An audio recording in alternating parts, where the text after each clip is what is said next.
So the power goes out right before I'm going to shoot an intro to this video about LED strips and all the cool things you can do with them. Fortunately, the camera works on batteries, so I'm just going to shoot it anyways. So I wanted to talk to you about these LED strips. I got a whole bunch of these. They're cut-offs from the Plector Pixel blades that I make for lightsabers. These are the WS2812B strips, I think. I've got a whole bunch of them. I'm going to try to find ways to use them for other things. You can solder them together and they retain their functionality, which is a really cool thing so that you can use them for all kinds of different props. You can also order from China these really inexpensive controllers that are radio frequency controlled. You get a power supply on one end, 5 volts. I usually go with at least 5 amps. Depending on the size of your prop, you may want to go up as much as 10 amps.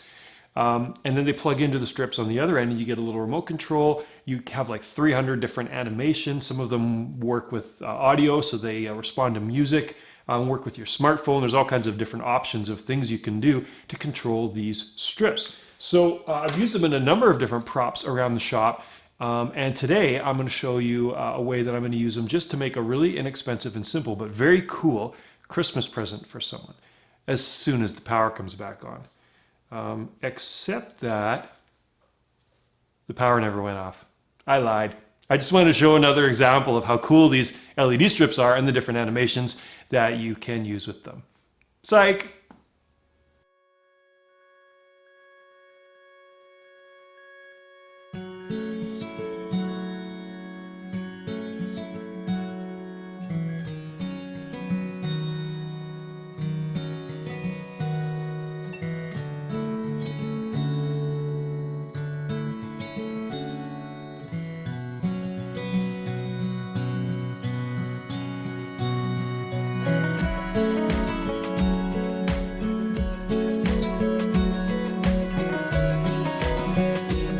I don't have a laser cutter, so I'm going to use a jigsaw, and I'm going to select a blade that's got a medium fine tooth rather than something like that, because I'm going to attempt to cut this without really chewing it up and to leave as clean an edge as possible when I'm done cutting. Okay, I surprised myself. I deliberately cut my pattern on that side of the hardboard because I was going to cut it from the other side to try to make clean cuts, but as you can see, my first cuts were not clean, so I switched over and I cut from the white side of the board, and even though the teeth are pulling up, cutting from the white side of the board is actually giving me a cleaner cut. So change of plan, I'm going to retrace the pattern and I'm going to cut from the white side of the board with the white side on top.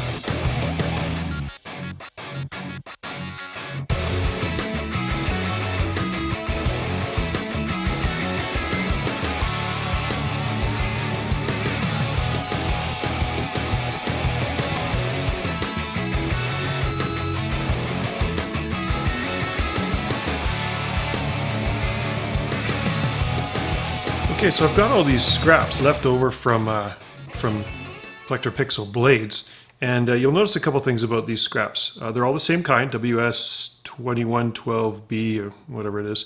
You've got an arrow that points the direction of the signal, and then you've got markings for ground, data, and positive. So when I'm lengthening these, what I want to make sure is that I want to make sure my arrows are going the same way, and I want to line those up and I want to solder those together.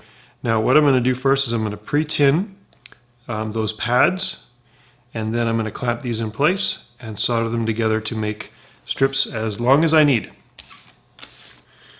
Okay, step one is going to be to tin these pads, and I'm going to use a little bit of this flux that I've put in a little bottle. I don't need much. In fact, that's way too much. And I can smear it around with just a leftover end of some wire. So what this does is this just helps the solder to stick to the pads. I've got my soldering iron good and hot. This is solder, the soldering iron. So now, I don't know if you can see, I've got nicely tinned pads, and I'll be able to match those up and finish the job. Okay, I've got my 2 strips and my pre-tinned pads. You can see the arrows going the same direction. So all that remains is for me to, I don't know if you'll be able to see this, get in here and just a little bit of solder, and those 2 tinned pads on either side create a little tiny glob. It's a little tricky to get to the middle one. I can double check that I've not got any bridging or anything like that, but that looks like a good joint. And I just repeat that process until I have strips the length that I need.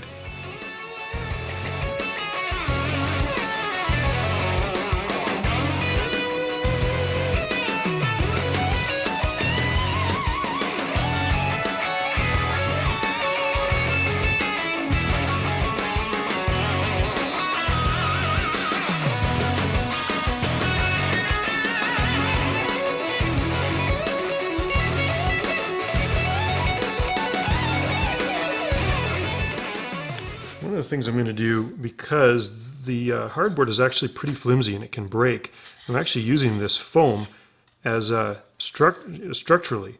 Now my LEDs are going to kind of go along next to the hardboard there. So that's on the outside. On the inside of these, I'm going to actually apply a whole bunch more glue and make just like a bead of glue just to add some strength to this structure. Just to add a little touch so that if it, falls off the wall or something like that, unforeseen, that it's going to last, survive.